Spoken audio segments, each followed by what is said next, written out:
G'day, I'm Phil Irons. I'm here today to show you how I use the Woodcut Tru-Grind sharpening jig. The whole point of using a jig is that it is the repeatability of it. So you can have the same angle all the time. Jig, it makes the whole thing far more repeatable and easy to do, so you're likely to sharpen more often. As I said earlier, I sharpen my tools, I don't grind them. And there's no such thing as a tool that's too sharp.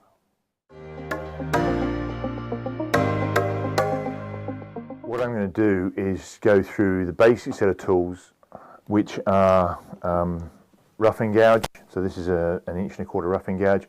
Not too worried about the sizes because the same rule applies to when you're using the jig. So roughing gouge, skew chisel, parting tool, scraper, spindle gouge, bowl gouge, and a couple of variations of tools. So a radius skew and a beading and parting tool. So I'm going to start with the roughing gouge, and because it's a square ground tool, so the end is fairly square. We have the leg of the jig parallel to the handle. When I load the tool into the jig, I just get it somewhere near the protrusion, hold it upright, hold it so the tool handle is down. Just makes it easier than trying to balance the weight when you're loading it. So I just point the handle at the floor, tighten that up loosely, and then go for the 2-inch protrusion. So that's 2 inch or 50 mil out of the jig. So now once we've got that done, put the base of the leg into the socket, and then I can see that angle up here is it's on the heel too much.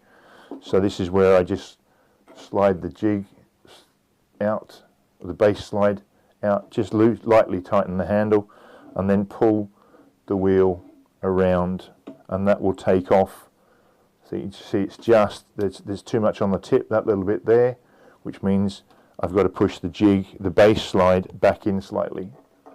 So just ease that in, try it again, and you'll soon get practiced at this. So that's a little bit on the heel, so now you can see just that little bit there.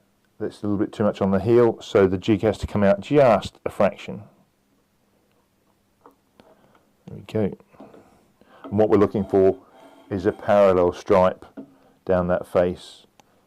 So there you go. So it's the same width from top to bottom. So that's spot on. Now with using the Tru-Grind for doing the roughing gouge, because of the nature of how the jig works, your pivot point is here, so you're not going to get the angle is going to change slightly as it comes round. So we've got 45 degrees on the front, which is the standard for a roughing gouge, but as you come around to the wings, it makes them longer. Now I don't think that's a problem, because if you're using the wing, you're doing a planing cut, so I haven't got a problem with those wings being a bit longer. But initially you will have to spend a little bit of time getting the wings ground back. So now we've got that set, it's just a case of starting on the wing and just rolling it around, and you can see my hands, I'm not holding the handle, I'm just laying the tool on the wheel, and you can see where all that black has disappeared. So that's sharp, that's done. Easy as. I'm using CBN wheels, which are an extra, but I really like them, because you'll notice that there were no sparks coming off there then. So that's the roughing gouge sharpened, and it's just, it's ready to use. So the next tool I'm going to sharpen is the spindle gouge, which traditionally has a 35-degree bevel. So now, because it's a spindle gouge, we want to roll the wings back. We have the leg at position 3. the same protrusion out of the jig, because the wings of the flute don't quite match up with the V in the holding plate or clamp plate. We supply a little rod, which I've lost for the time being. What have we done with it? Oh, put it there, yeah. So you put that in the flute of the tool and you put the clamp plate down onto it. But this is an older gouge, and the flute is ending before the clamp plate. So I've just got to eyeball the wings to get it flat. So the opposite wing is a little bit high, so I've just got to roll the gouge under the clamp plate to get those parallel with the clamp plate. One way of doing that is to just put a pencil on the across the wings, and you can see whether it's parallel or not. That's not, it's slightly down, so I just need to roll it that way slightly, and then put your pencil on top again, which is a bit tricky, but there you go. So that's nice and parallel now. So just check that, lay it on again, and you can hear when that's parallel. So that stripe is now down the middle, so it's the one that's towards the front. So that's down the middle. So tighten the base slide up and turn the grinder on, and again holding it between finger and thumb. I try and make it even all the way around. So this may need a little bit of work on here. Let's have a look. It's not too bad.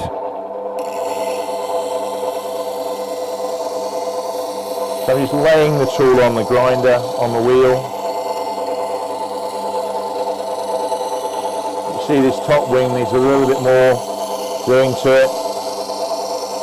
But I'm trying to keep the amount of metal coming off uniform, because if I just work on this wing here, it's going to change the shape of the tool. So I've got to take the same amount of material off all the way around.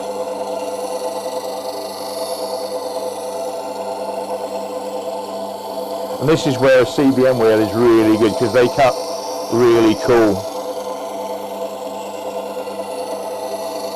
You've not got a lot of friction. So you can see now that flat is disappearing quite rapidly. And when I roll the wings over, I usually roll it till you can see there that this is flat. I don't want to go too far. If you roll it right round, you bring the wings, you roll around there, you bring the wings back too far.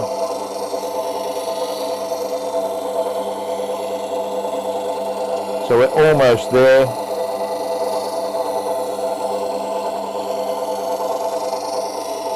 Let's have a look. Looks really good. That looks brilliant. One thing I do is remove the heel here so that the tool will pivot more, and that's just push the tool through the jig. Don't change anything else, but so that it's higher on the wheel, and I'm just taking that heel off. Now the reason for doing this is when you're doing a cove, the tool will pivot more easily because the bevel's shorter. Also the benefit is when you come to sharpen, there's less material to take off. So there we go, you can see the heel, just remove that heel, and I've got a good profile. The upper wing is a nice profile. The tool that most of you are going to sharpen with this jig is going to be a bowl gouge, and doesn't matter what size, whether it's a 10mm or a 19mm, the jig will do it just as well. I use parabolic fluted gouges. I feel I get a nicer profile on them, So the bowl gouge is you load it up again with your 2-inch projection, but now as we saw with the spindle gouge, the further you bring the leg forwards, the more the wings come back. So with the bowl gouge, I like to be on angle 4. So I'm just, each time I'm doing this, I'm just sliding the wheel out. Sorry, sliding the base out a little bit. So that's perfect. I've got a nice stripe down that face now. So let's lock the base and just sharpen the tool. So I usually start on the wing and just gently bring it round. You can see my hand position, and I stand to one side so I can get the gouge all the way around.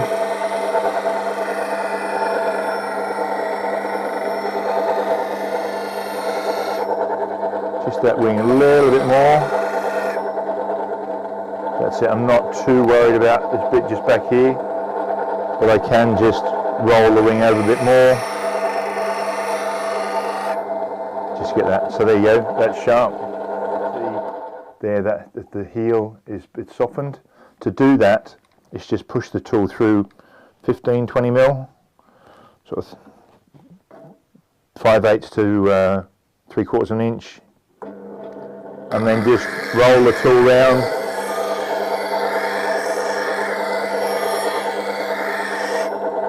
Push it through a little bit more.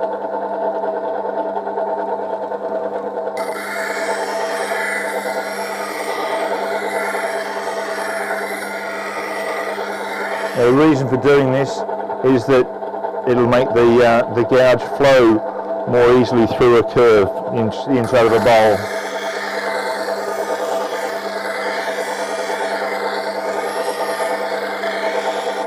There we go, nicely softened heel and a nice sharp gouge. And to repeat it, it's just go through the process in the jig, angle 4 or whatever your preference is, and then one white wing to wing, and the tool's sharp. Everybody's least favourite tool to sharpen has got to be a skew. I know when I first started turning, I bought a new skew and it had a nice 22-degree angle on it, and then it very soon went to almost 45, became more of a scraper than a skew. When skews are made, they're the flats or the bevels are put on a linisher, which is a flat belt, and when you come to sharpen it, you've got to put a concave in that flat surface, and it's kind of scary to do, especially freehand. And once you've got a jig, it makes life so much easier, especially in conjunction with a CBN wheel, which cuts really cool.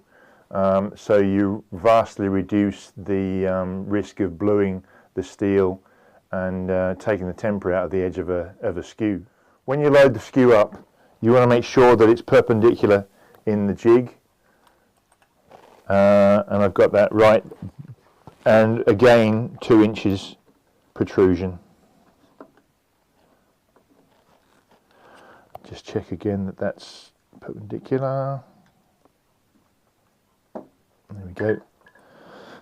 So now we want to ideally want this so the points are at right angle to the edge of the wheel. So in this instance, it's number 2 notch here. So that's nicely square. Now do the old trick, blacken the face up. Now it's worth taking your time with a skew to make sure you have got it spot on. It's important to get it right. There we go. You can hear the difference in the sound. So now that's just as I want it. Now this, I like a radius skew, so that you can see this has got a slight radius to it. And to do that, I just roll the tool slightly on the wheel. I'm doing that. With a straight skew, all you do is just make sure you just go straight across like that. but to put a radius on it is just roll it slightly on there. And the reason for putting a radius on is it moves the long and short point back from the workpiece slightly, so reduces the chance of having a catch. I'm not going to say stops you having catches, but it just reduces the chance of getting a catch. So I usually start on the heel and just roll it to the point, and I'm not rolling it a huge amount.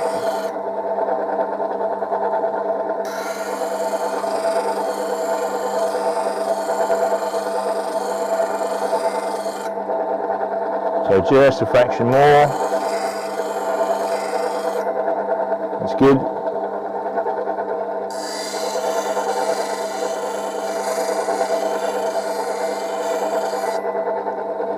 On the other side, a little bit more on the tip.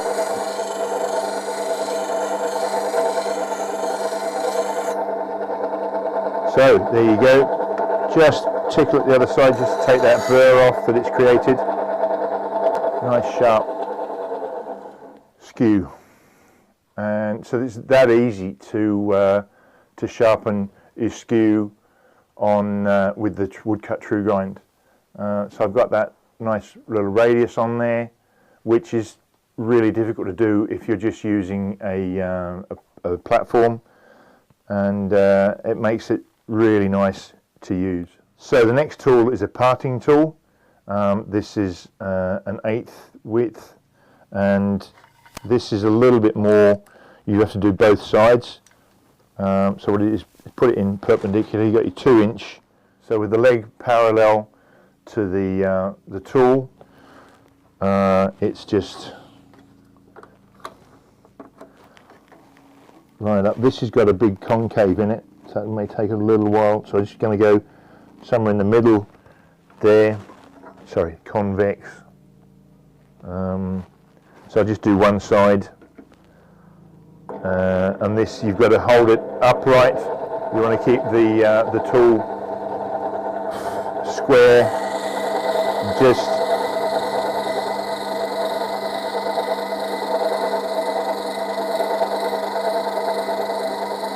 so I'm actually grinding a hollow here.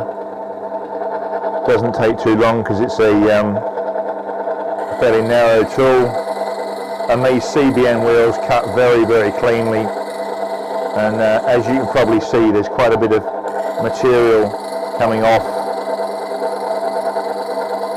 or building up, so we're getting closer.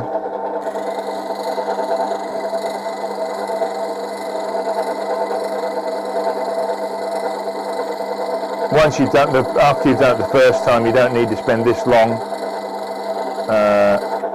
sharpening. Nearly there, or not sharpening, removing material. Once you've got it set up, it's very quick to sharpen it.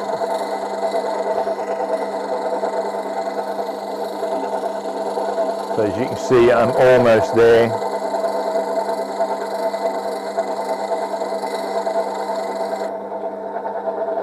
Tad more.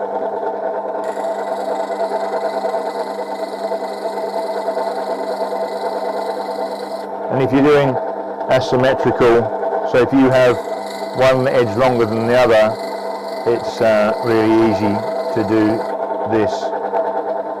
So just a fraction more.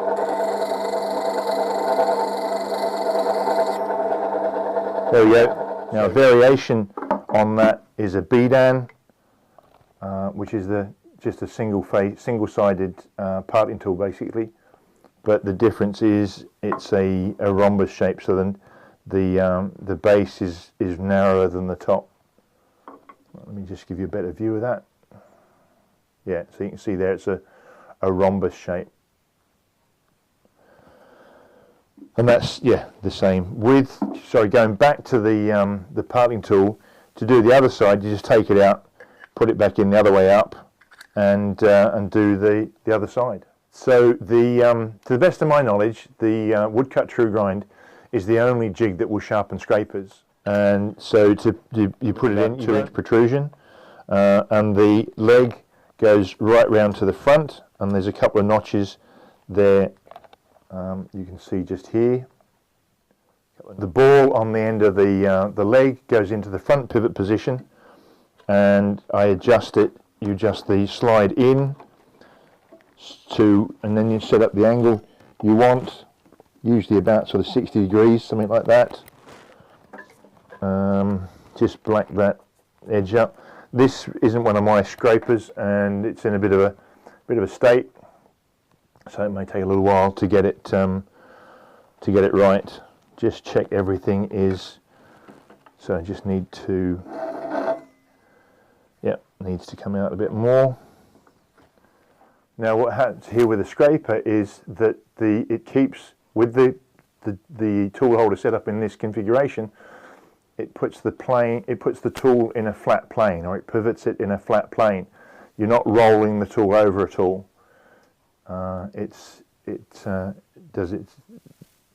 Keeps it in a flat plane.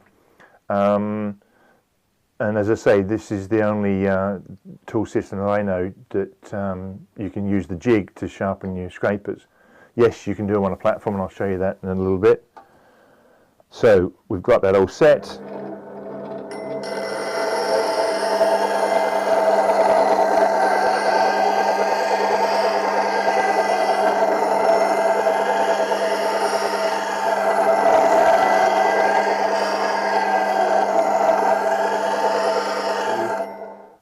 I just want to get a nice edge all the way around, which you can see I've done there, and it's giving me a really nice edge there, a nice little burr.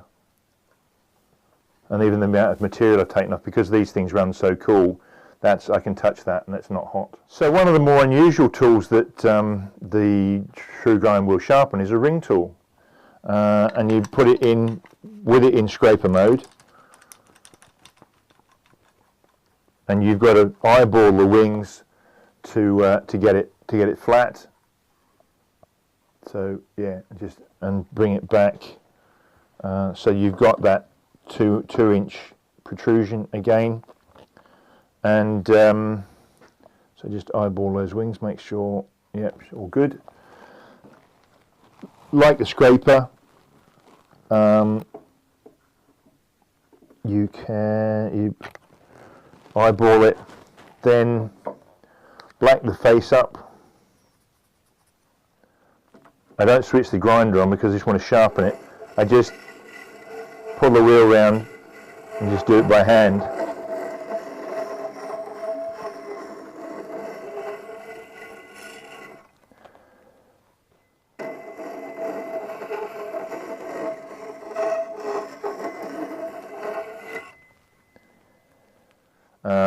And then to do this face, turn it over. So turn it over and set it up so that's square. So just pull the thing out, and that, yeah, you can sharpen your ring tool. So when I said it would do all your tools, it will do all your tools. So what I'm using here is the latest version of the Tru-Grind base and slide. It's an aluminium extrusion which doesn't get clogged up with all the debris that comes off the wheel like the previous version did. So it's a real improvement. There's also a new sturdy rest which has, if you're using bigger, this is a 6-inch wheel. If you're using 8 and 10-inch wheels, there's provision for that in the. I think you see those two more holes there. Provision to raise it up. There we go. To get it on the center height for larger diameter wheels, and it's a lot more positive. The locking mechanism. There's a little nut goes in that side which has got flats on it, and then the locking lever comes in, and there is the hole there. Yep.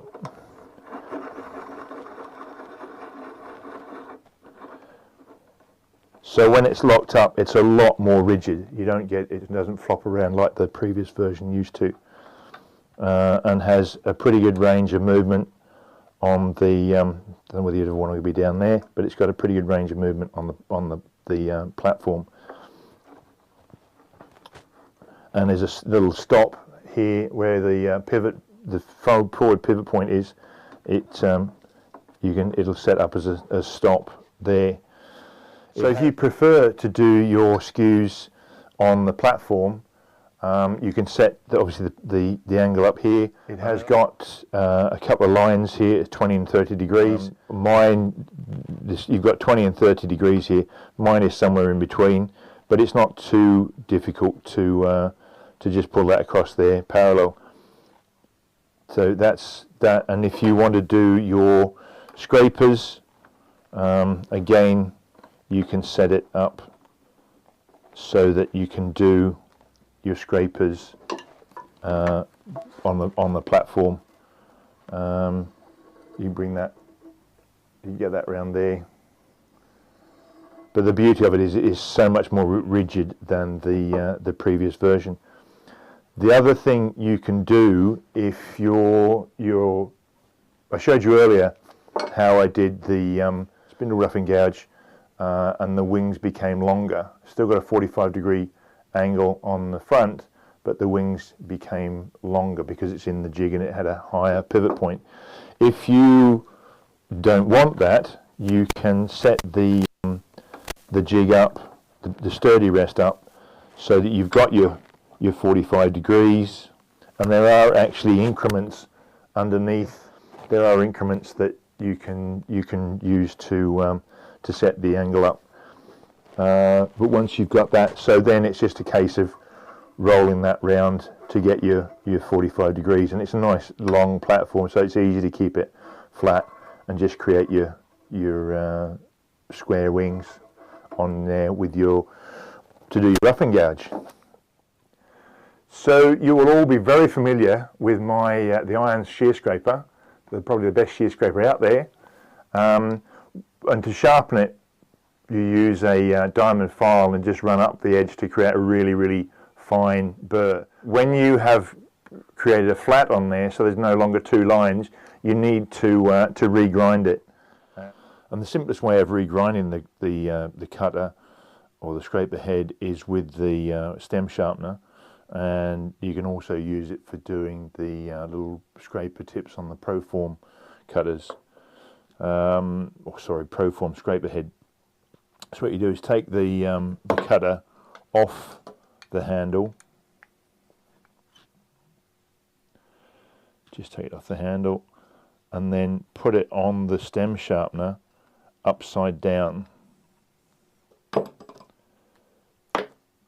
So with the little Allen screw, just put it on upside down, just wind that, and then black up the face with your marker pen, and the base of the stem sharpener sits in the pivot point. And then all you've got to do is just put it up against the wheel and pull it round. And I've got pretty close first time round, so that just needs to come. Which way does it want to go? It wants to come in a fraction, just a fraction. There we go. Good. Yep. So that's got it. So then it's just a case of going.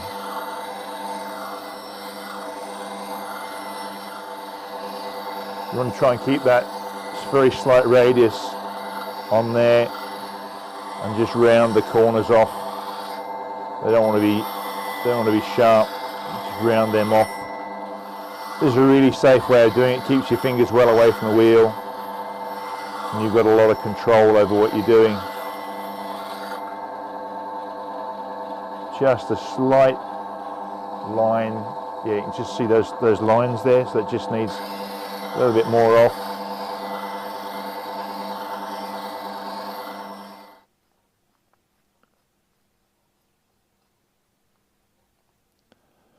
So once you've got it back on the handle, you just with the diamond lap, just flatten that little burr off, and then run up and along that edge. Because you're on a really, really fine. That's a beauty. That is really, really fine burr on there. But as I say, it's too aggressive straight off the grinder.